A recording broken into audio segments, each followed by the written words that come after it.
What's going on YouTube? JT Born here, and welcome back to another edition of my DC comic book reviews. And in this video, we're talking about Batman and Robin issue number 8, written by Joshua Williamson, with art by Nicola Simegia. I think I pronounced that right this time. If I didn't, I apologize. But this issue takes place after the events of the previous issue, where Batman went off to do his own investigation into Shush and Man-Bat, which led to Shush wanting to team up with him in some sort of capacity. Meanwhile, Damian met up with Flatline, aka Nika, and they met her sister Mila, who is running some weapons dealership stuff within Gotham City to therefore sell to other parties. So that's where we last left off, and this is where we pick back up again.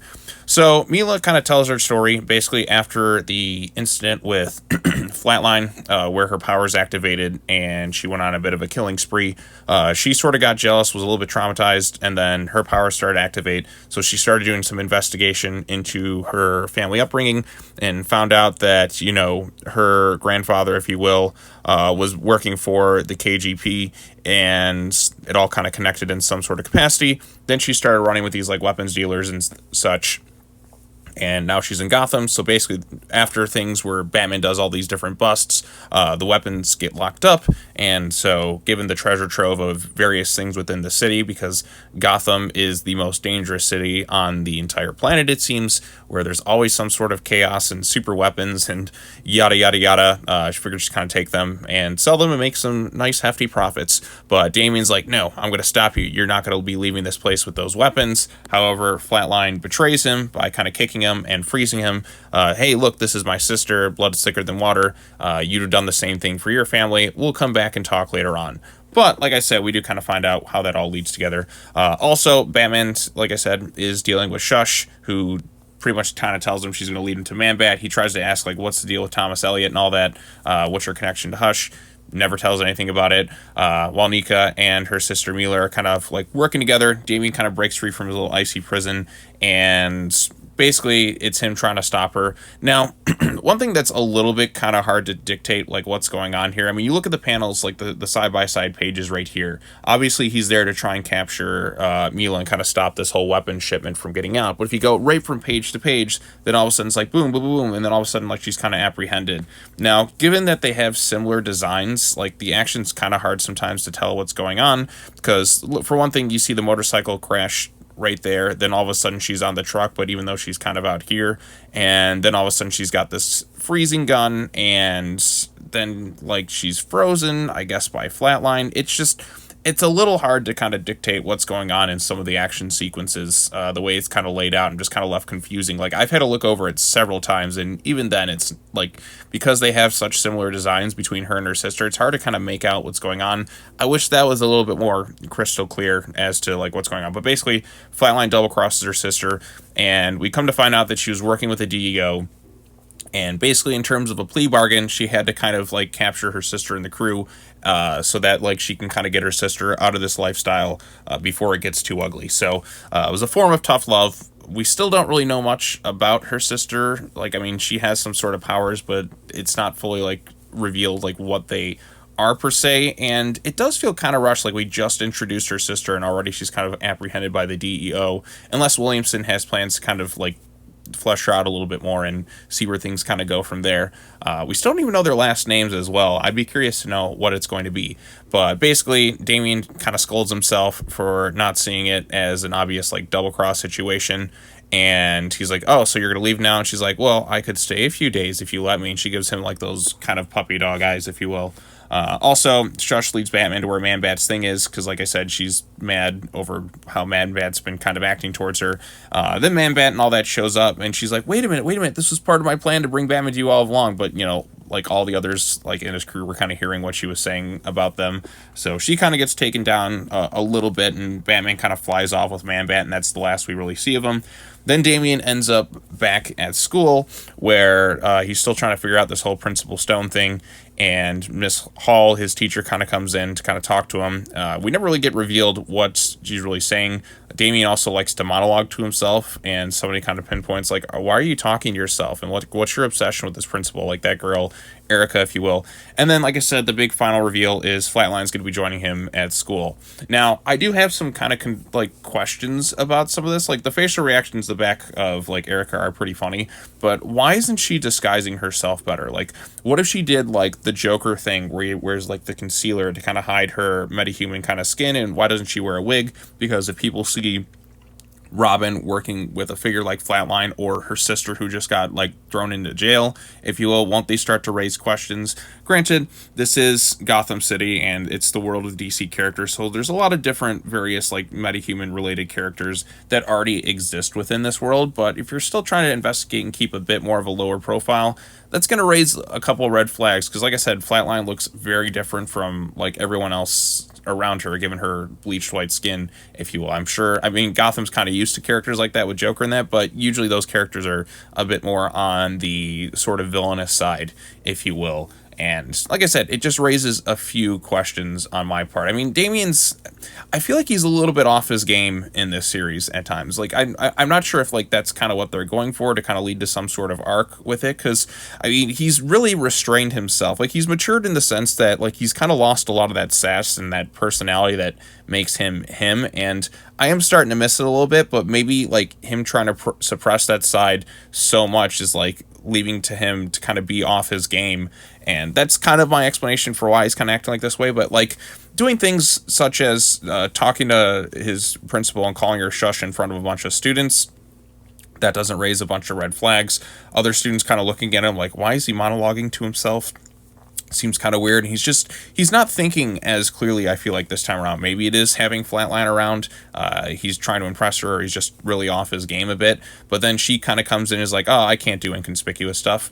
So like, I mean, shouldn't she have done like a better disguise? Maybe it could have been like Young Justice, where they wear the pendant and she looks different to kind of everyone else. Because like I said, if you're investigating something, you have this character who's kind of a known criminal across like the sea and all that. Like, wouldn't people just start to raise flags? Like, why is Damian Wayne of all people hanging out with this Flatline character? Like, shouldn't she have just worn a disguise? Like, I would have been all the more for it if she like wore a wig and maybe did some kind of concealer thing like, you know, Joker would do to kind of hide his bleached white skin. Or maybe she could do something where her powers could kind of deactivate and she kind of looked back to her like herself beforehand. Now, like I said, I kind of wanted to see like where they could go with her in his school. I think that should be kind of fun and exciting. I just think like she should have done something to better disguise herself. Because like I said, it raises some kind of questions. But then again, this is Gotham City. This is a different world than the world we live in. And, you know, you have metahumans and that all over the place. I mean, you have characters like Beast Boy and that kind of walk around. But, you know, it's not exactly something they haven't really seen before. Although that girl, Erica, just kind of being surprised, like, who is that? And you get her kind of goofy expressions, if you will. So, yeah, so... I feel like this issue is more about kind of setting up the more interesting issue like after this. We did kind of rush through, I think, her sister. There's some times where the action gets kind of hard to tell. I think it's better when it's Batman and like Man-Bat fighting, like that's a little bit easier to tell. But like that one sequence where we have the double cross thing, it's a little jumbled, a little bit kind of confusing to kind of dictate what's going on. Now, I think this is kind of something that's been a little bit of an issue between all the, you know, the two different artists. We have Simone Mayo and Nikolai Semegia. Like at times, it's the action bits that can get a little bit kind of confusing at times. And like I said, if it's kind of a quieter moment, it looks beautiful, it looks really nice. It's just the action stuff that I think sometimes can be a little bit difficult to follow at times. And it's a little it's a little noticeable. It's a little bit easier to follow, I think, with this artist than Simone's style, given how kind of busy everything is like at times. And you get a little bit more facial expressions in that with Nicola Semegia. But like I said, that one sequence where Flatline apprehends her sister, I was so confused by like what's going on, just the way it's kind of laid out and stuff. I I kind of miss Gleb Melnikoff on the book. I'm not sure why he wasn't brought on for Batman and Robin, because like his art style on Robin worked very well with Williamson's stuff.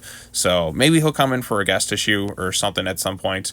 Because like I said, like he was kind of the co-creator of Flatline, if you will, and like it would have been cool to see them kind of carry that over into Batman and Robin with the same kind of art style. Because like I said, the action bits in Batman and Robin were really good during the Lazarus tournament, and then ever since then, like it's been a little bit kind of confusing to dictate what's going on too. So but yeah, those are some of my nitpicks with it. I think the Shush stuff, you know, the name is still kind of dumb. Why choose the name Shush? We're still kind of like missing things. Batman's off kind of going off doing his own things. Damien's going to investigate at school. The next issue should be kind of fun with the high school shenanigans. I'm still waiting for the moment his character kind of snaps and we kind of, because he's been suppressing that, you know, that old side of him for so long, and it's only a matter of time before he kind of like breaks out a little bit. And on the one hand, I'm happy to see his character kind of mature, but I do miss a little bit of that sass, that spark that kind of makes him him. Even when he's with the villains, he feels kind of like he's holding himself back. He's a little off his game right now. And also this issue, this is the first issue I think we didn't really get any Bruce and Damien interactions, which I think is the more interesting stuff in this thing. Not so much like the solving the case stuff, but just kind of the moments of them as father and son. So you do kind of miss those bits here, but they're kind of off doing their own things. Like I said, the stuff with Batman and Shush kind of mirrors what's going on with Damien and Flatline in this thing.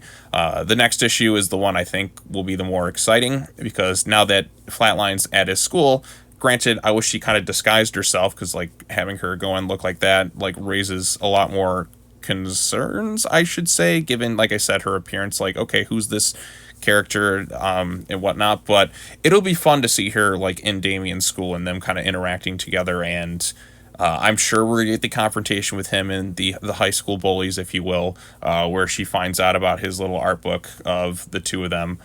But like I said, that's the kind of high school fun shenanigans stuff I kind of like reading a little bit about. It definitely feels more like a slice of life anime, and you can see that influence really carried throughout this entire book. So I think the next issue should be more exciting. This one, like I said, felt like more of a setup to kind of get to this next point. To kind of get the plot where it needed to be, so we could get Damien and Flatline in the same school for various high school shenanigans. So, and we still don't know what's going on with the whole Ra's al Ghul thing, so, or Ra's al Ghul, or Granddaddy al Ghul, as I like to call him, because sometimes I don't know if it's Ra's or Raz, because everyone seems to say it differently, so I'm just going to say Granddaddy al Ghul. But yeah, so we'll see how that all kind of turns out. But anyways, like I said, don't hate this issue or anything like that. Just have a few questions, like when my brain's kind of thinking of things like, I feel like Damien's not as smart in some instances. Like, because like even then he kind of admits, he's like, I should have seen that obvious trap. Like he is, or maybe that's kind of the point, because when he's around Flatline, he's just not thinking as clearly, because he's just like dumbfounded, or he's just, his brain is short-circuiting. He's got to kind of get over that, and maybe that's what'll happen as the series kind of progresses. He'll kind of get over his little weaknesses and shortcomings, even being around a girl he likes. So you get the sense, like I said, they do kind of care for one another, but like she's definitely holding back a lot of secrets and raising some concerned red flags at times. But like I said, it still can be a bit of a fun dynamic. I just kind of wanted to, I just feel like I said, the ending in particular, why didn't she wear a more proper disguise? Because it raises a lot of concerns. And Damien, of course, monologuing out in the public and couldn't be any more obvious about things. You'd think he'd get better at this, or maybe that's kind of the point. He needs to get better. But like I said, like some of his intelligence feels like he's kind of lost it in this book at times. But at least it's not like it is in some of the other Batman books. So, but anyways, that's all I really have to say about this issue. What did you think of Batman and Robin issue number 8? Did you like it? Did you dislike it? Post your comments down below. Be sure to like this video, share it with your friends, subscribe to the channel for more content, hit the bell for notifications. I think I got one more DC comic book review for this week. I think it's the start of that House of Brainiac event, so I think I'll be talking Action Comics next. And really with that event, I only want to kind of focus on the main things. I'm not going to be talking about the tie-in issues or anything like that. Just the main stuff written by Williamson. So, because I've learned my lesson with a lot of these events, forget the tie-in stuff. They don't really matter. Just focus on the main thing, and you should be good to go. So, but anyways, that's all I have to say. As always, take care now. Bye-bye then, and I will see you all in the next video. Peace out.